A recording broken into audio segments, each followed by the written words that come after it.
All right, so g'day, good morning, good evening, wherever you are. Thanks for coming back to the channel. A lot of progress has been made with the GP 750 Turbo, GPZ 750 Turbo Kawasaki. The major things being that the pistons and cylinders are fitted, the head's gone back on, the camshafts are in, the valve shims have been done, the exhaust is on, it's connected to the turbo is connected to the plenum chamber, the airbox is on, the injector bodies are on, the injectors are connected. There's just so many things that's been done. I have been away. I went away for a week, and I've been at it since I come back. Not exactly full on, but I've been waiting on a few things. A few things were holding me up.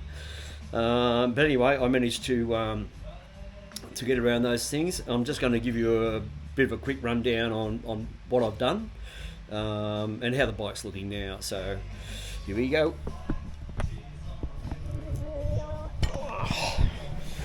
Alright, so obviously the engine's in, the cylinders have been fitted, they're on here. The rocker cover's on, the valves have been done. The biggest problem that I had with the valves and the camshafts was that I had a really poor selection of shims for the cam valve buckets. I could only make up one side, so I could only kind of make up the exhaust side. I didn't have enough to make up the inlet side, they were too thick.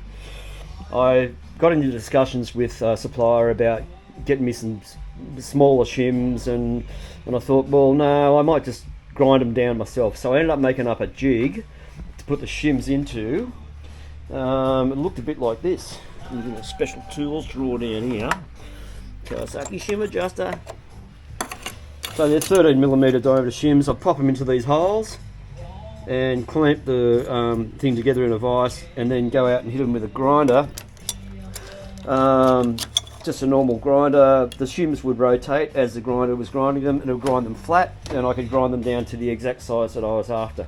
So I did as many as I needed, which was probably only 3 or 4, and I managed to get all the shims to within spec as per the Kawasaki Turbo manual.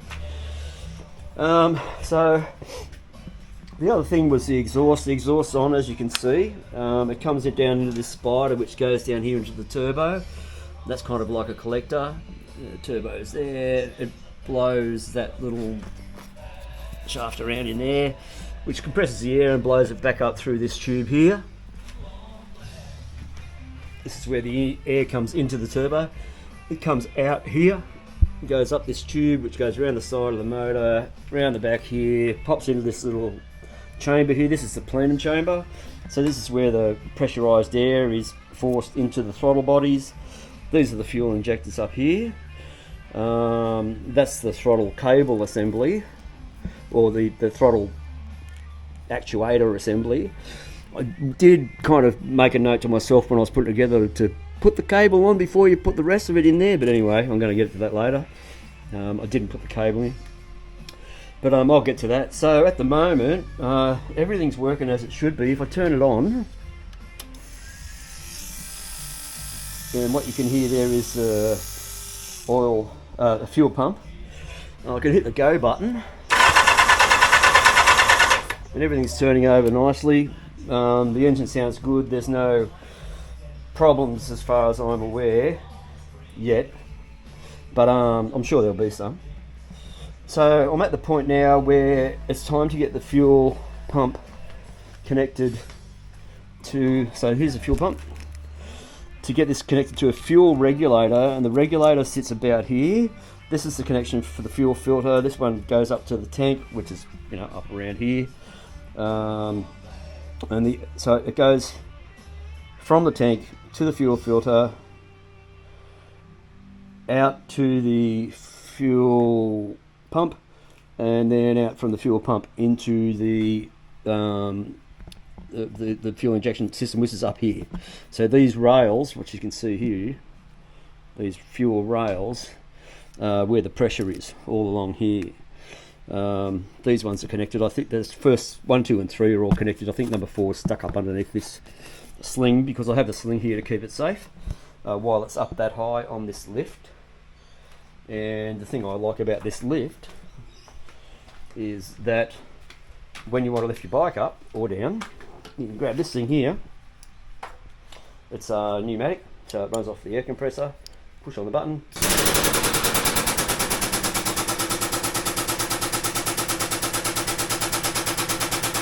Beautiful.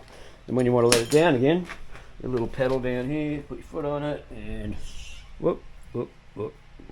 So I put the sling on it, so just in case something happens and it wants to fall over, that'll stop anything like that happening. Like, stop it from falling over and stop it from falling over on maybe, which would be good. I don't want to fall on me. So yeah, that's all good. So the exhaust was one of the last things I looked at, and at the moment I'm in discussions with a guy in Tasmania who has a pipe for it, which is the what they call a H pipe. So it comes out of here. This is the exhaust port. It comes out of the turbo there. There's a little blow-off valve thing right there. Here's the oil for the turbo. That's the oil return. No, that's the oil input line. There's an oil return. This connects the oil filter. This goes from here to there. That's the oil return line there to there. And that's the actual, what they call a scavenging sump, where the oil's returned into the bottom of the sump and it cools down and gets to settle down a bit before being turned back into engine oil and pressurized and sent back through the whole rest of the system.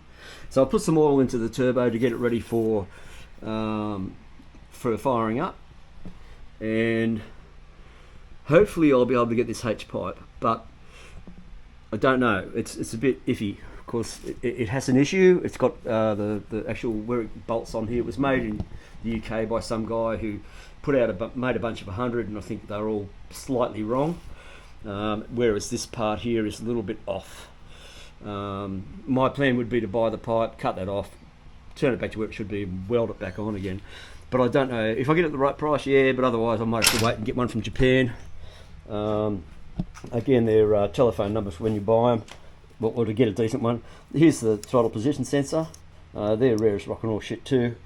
Took me ages to get one for under $500. I think I paid like 50 something bucks for this one. This one's been opened up. You can tell because it's all glued up around the outside. Someone in Japan had opened it up and cleaned it. That's what happens to them. They get dirty and they stop functioning properly. So getting close now to start up day. It's pretty exciting. I've been working on this now for probably, I think it's been about 6 months. It's been a fair while. It's not been a real race to get this thing going. I've got plenty of other things to do, and I just enjoy working on them more than anything. I do like to ride them, of course, but finding time for that's another thing. So there you go. There's the update. That's about all I got to report today. I will post another one probably in about a week, or as soon as I get the bike fired up. So hopefully next time you see me, the bike will be running. Anyway, thanks for looking. Like and subscribe. Tell your mates, whatever. Come back and see us next time. Cheers.